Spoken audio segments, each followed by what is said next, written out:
तो आइए देखते हैं मित्रों, जैसे ऋग्वेद में ये बोला हुआ है कि जो वर्णों की उत्पत्ति है वो विराट पुरुष के अंगों से हुई है। ठीक है मित्रों, तो किस किस अंग से हुई है, कहाँ कहाँ से हुई है। ठीक, तो आइए जूम कर लेते हैं इसको थोड़ा सा, और आप ये जानिए वेद त्रयी को क्या कहते हैं। ठीक है, तीनों वेद जब मिलते हैं कौन कौन से वेद मिलते हैं, संहिता किसको कहते हैं। ठीक है, चारों वेद मिलते हैं। पंचजन में क्या क्या होता है, वेदांग क्या क्या है, कैसी कैसी चीज़ें हैं। ठीक, तो आइए इनके बारे में हम थोड़ी सी डिटेल में जानकारी लेते हैं। थोड़ा सा इसको जूम कर देते हैं। देखिए, जैसे बोला हुआ है ऋग्वेद में कि विराट पुरुष से ही क्या हुआ है, वर्णों की उत्पत्ति हुई है। तो क्षत्रिय ब्राह्मण वैश्य शूद्र ये कहाँ कहाँ से हुआ है, तो देखिए भुजा से क्षत्रिय की उत्पत्ति हुई है। अब भुजा से कैसे हुई है, भुजा का मतलब क्या होता है, बाहुबल। ठीक है, मतलब आपके पास बहुत ज़्यादा ताकत है। तो क्षत्रियों का कर्म क्या होता है, युद्ध करना, लड़ना, तो उनको ताकत की आवश्यकता होती है। इसलिए भुजा की उत्पत्ति भाई क्षत्रिय, मतलब भुजा से क्या हो गई, क्षत्रिय की उत्पत्ति हो गई। ठीक है, अगर आप क्षत्रिय हैं तो विराट पुरुष के भुजा से उसकी उत्पत्ति हो गई है। और ब्राह्मण की उत्पत्ति अगर बोले तो मुख से, बोला जाता है ना कि ब्राह्मण के मुख से अच्छे अच्छे शब्द निकलते हैं, उनका व्यवहार अच्छा होता है, वो वेद की जानकारी देते हैं, कर्मकांडों की जानकारी देते हैं, सारी चीज़ों की जानकारी देते हैं। तो मुख से ही सारी चीज़ें हैं ना। कहते हैं ना कि तीर से ज़्यादा घातक जिह्वा का वार होता है, यानी मुख का वार होता है। तो देखिए ब्राह्मण की उत्पत्ति ये सदाचार बांटने में या अच्छे अच्छे कर्म करने में क्या बोलते हैं इसको, तो ब्राह्मण के मुख से, यानी आपके ब्राह्मण के मुख से हमेशा सही चीज़ें निकलती हैं, अच्छी चीज़ें निकलती हैं, ये बोला गया है। ठीक है, विराट पुरुष। तो ब्राह्मण की उत्पत्ति कहाँ हो गई भाई, ये ब्राह्मण की उत्पत्ति मुख से हो गई। ठीक, आपको कथा ये सब कहना वहना। ठीक, तो मुख से ब्राह्मण की उत्पत्ति हो गई। इसी तरह जंघा से देखें, वैश्य की उत्पत्ति होगी। वैश्य में सारी जातियां आ जाती हैं, लगभग बहुत ढेर सारी जातियां आ जाती हैं। ठीक, बहुत सारी जातियां आ जाती हैं। अब देखिए पैर से शूद्र की उत्पत्ति हुई है, इनको सबसे निम्न रखा गया है। पैर से शूद्र की उत्पत्ति हुई है।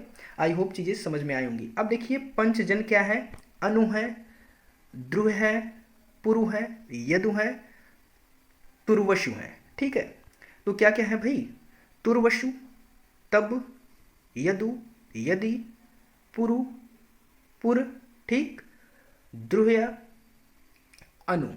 अब कैसे याद करेंगे इसको, अनु, ठीक, समझिए बात को।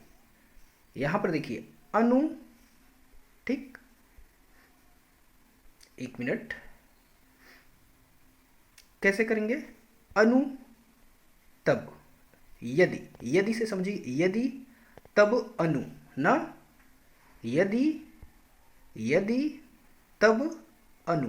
ठीक है, पुरु, ध्रुव, ये याद रखिएगा। आइए आगे हम बात करते हैं।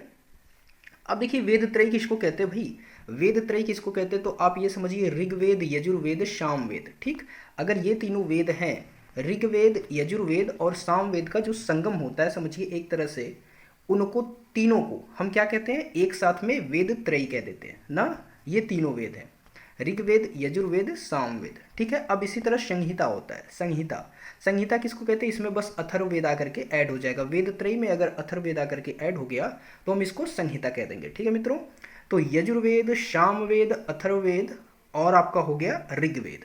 ठीक, तो अगर ये तीनों चारों मिल जाते हैं तो इसको हम संहिता कहेंगे। अगर ऋग्वेद, यजुर्वेद, सामवेद मिलते हैं तो इसको हम वेद त्रयी कहेंगे। अब देखिए वेदांग की बात करते हैं। ठीक है, वेदांग में शिक्षा है, शिक्षा का मतलब ज्योतिष का, ज्योतिष के बारे में, शिक्षा के बारे में, छंद हुआ, नृत्य हुआ, व्याकरण हुआ, कल्प हुआ। ठीक है मित्रों, तो वेदांग क्या हो जाएगा, शिक्षा। अब भाई ज्योतिष, शिक्षा, अगर आप ज्योतिष बनना चाहते हो तो देखिए ट्रिक समझिए, ज्योतिष बनना चाहते हो तो आपको शिक्षा चाहिए, ठीक है, व्याकरण चाहिए, कल्प, नृत्य, छंद, ये हो गया। तो आई होप ये सारी चीज़ें समझ में आई होंगी। तो क्या क्या हो गया भाई, एक बार रिवीजन कर लेते हैं, देख लेते हैं। विराट पुरुष के भुजा से क्षत्रिय की उत्पत्ति हुई है, मुख से ब्राह्मण की, पैरों से शूद्रों की और जंघा से वैश्य की उत्पत्ति हुई है।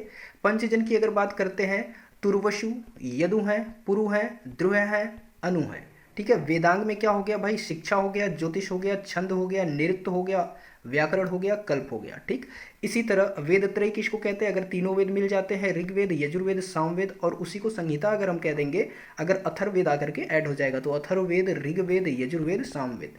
तो आई होप इतनी चीज़ें समझ में आई होंगी।